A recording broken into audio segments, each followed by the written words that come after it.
A weird poem about visual programming. In a way, visual programming is new, and hardly anyone has a clue. It does not come with a guarantee. That is the biggest problem that I see. In the world of programming, which is a loving and funny and wonderfully challenging world, there's this huge question, and even a huger problem. The question is, does your program fix problems that people actually have?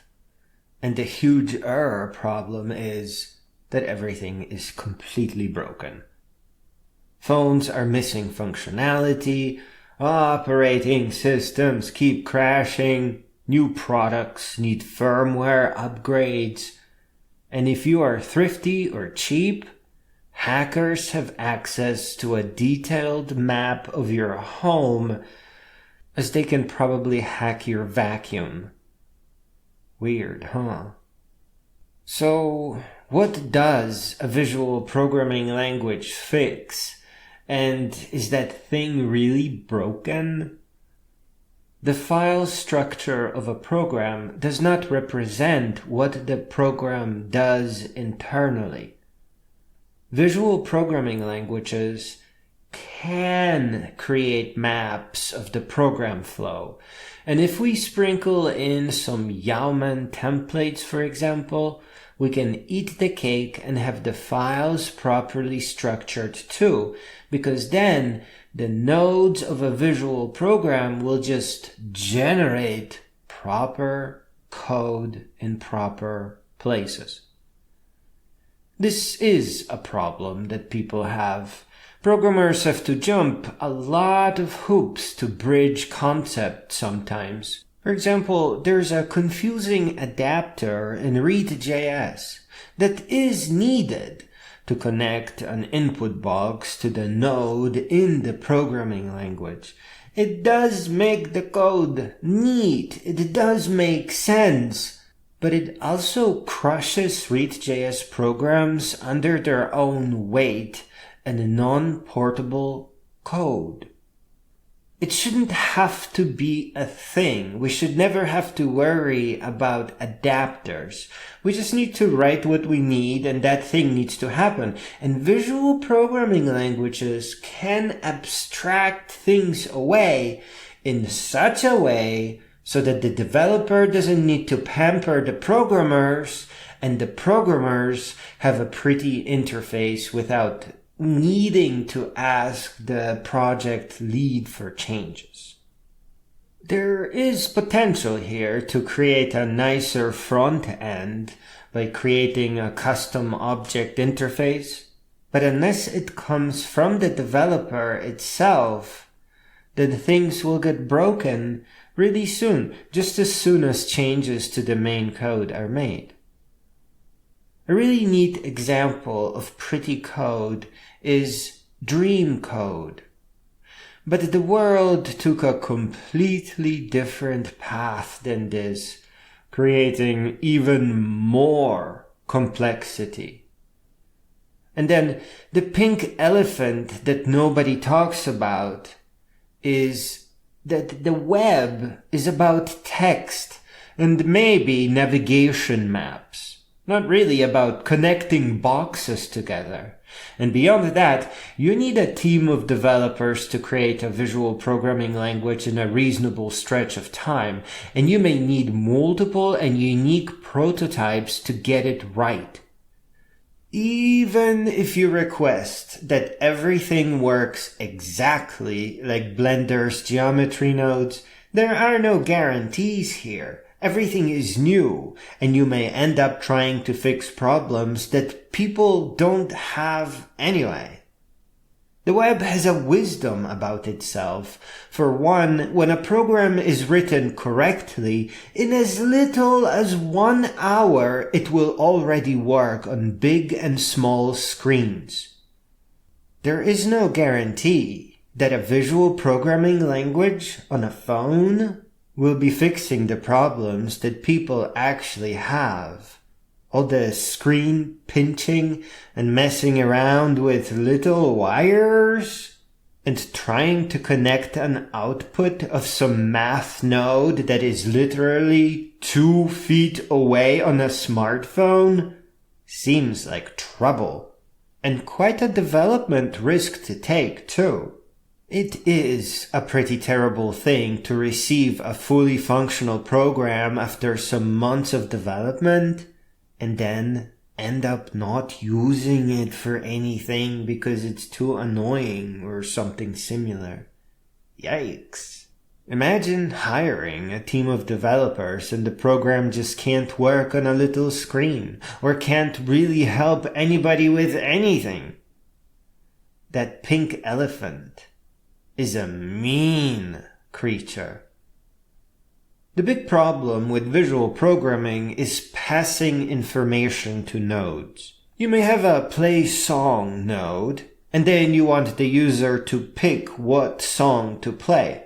So the play song node is just a beautiful square box, neat and simple, and it is part of a reasonably readable chain of actions. For example, open window, let the user pick a song, verify something, or maybe make some purchase, and then you arrive at the play song node.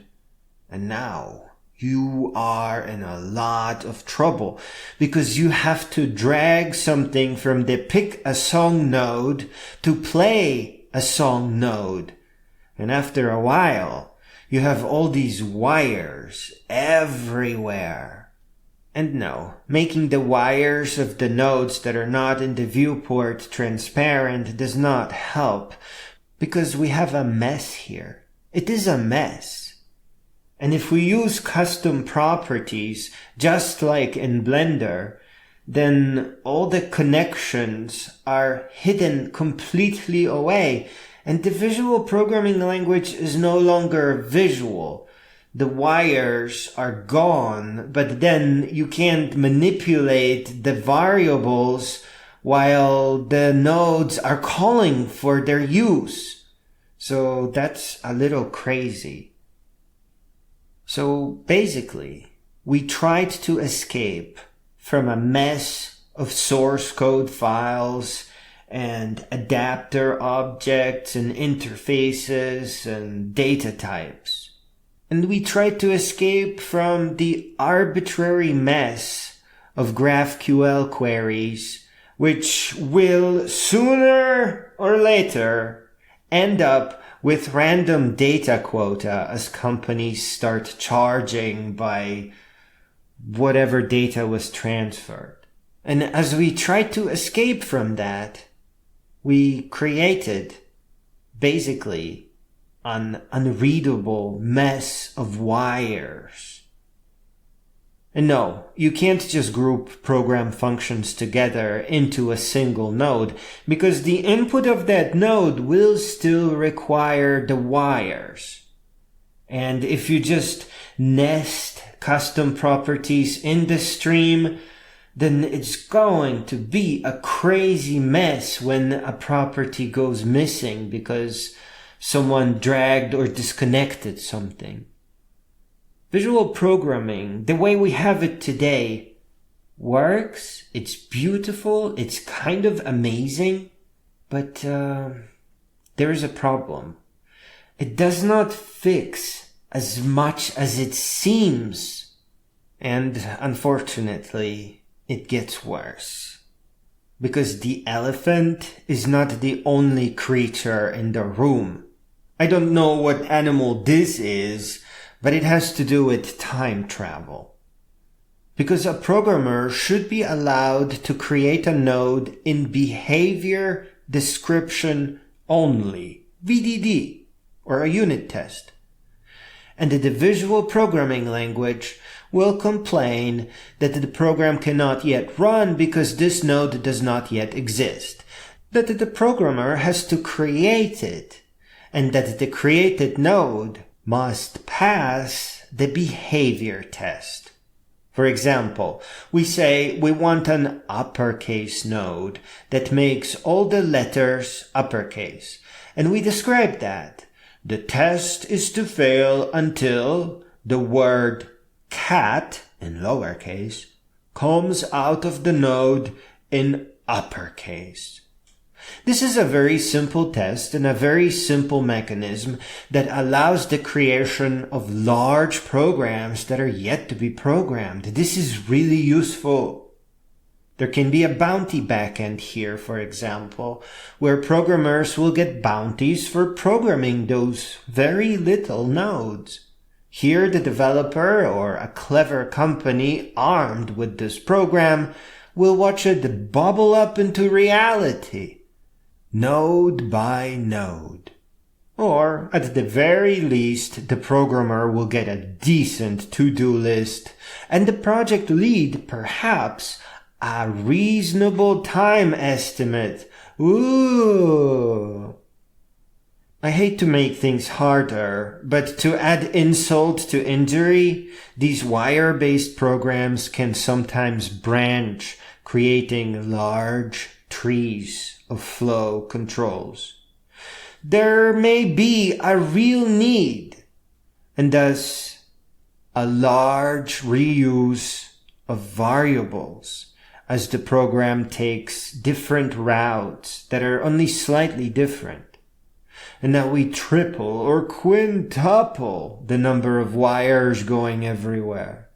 Here, trying to fix a quirk that potentially exists on multiple unreadable branches makes visual programming a visual problem, and the whole effort becomes pretty pointless.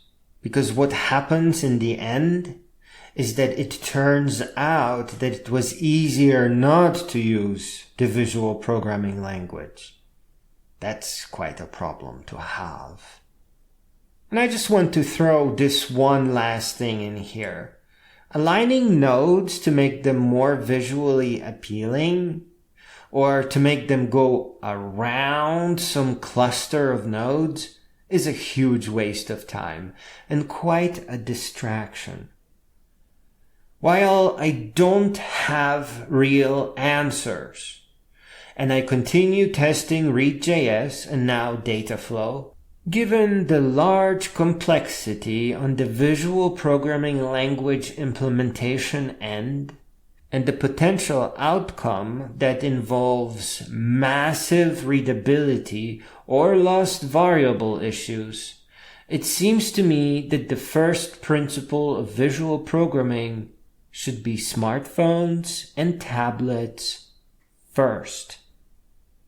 And here, Cytoscape may be a better visualization library, as it serves as a map and has automated layout, and the library is complete and very little programming is required here. It's already implemented, and the readability is right there in their examples. These are simple circles or shapes with easy to read labels, and there is nothing more complex, no sockets for wires, none of that stuff. Once a node, which here is more abstract, is clicked, then the smartphone will enter a standard web page for that node, perhaps even open it in a new tab. All the operations will be performed by a wizard or a step-by-step user interface, where if someone is trying to add a new node, the page will just list all the available or compatible nodes with just standard web technologies, no unusual graphics to implement. The Cytoscape Map is a map of flows within the program. They are simple and readable and done.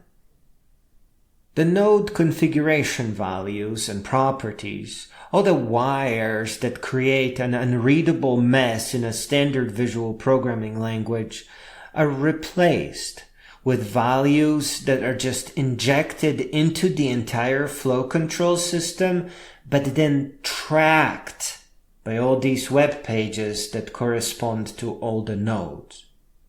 When the program is ran, all the unsaved values are automatically removed. But, of course, creating a verbose linter is an awesome option too.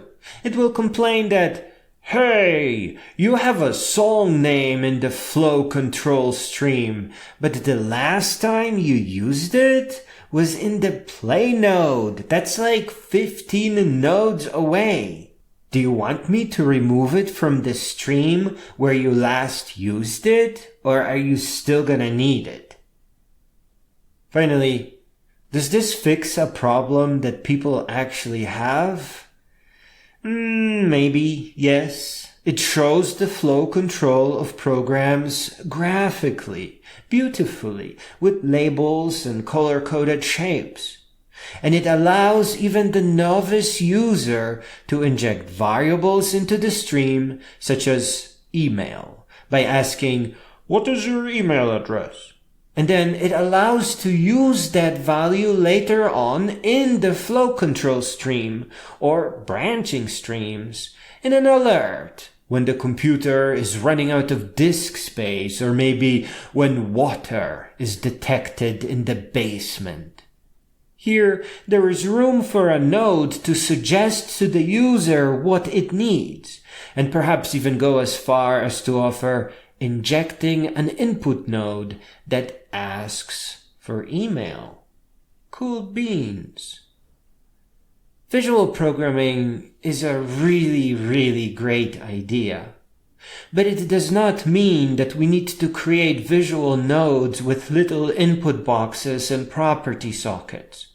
Though it does require that we need to think in streams or flows and nodes, so that the end result is just a bunch of easy to comprehend and follow boxes or nodes connected together by lines. Visual programming just means that we have to help the user see how the entire program flows.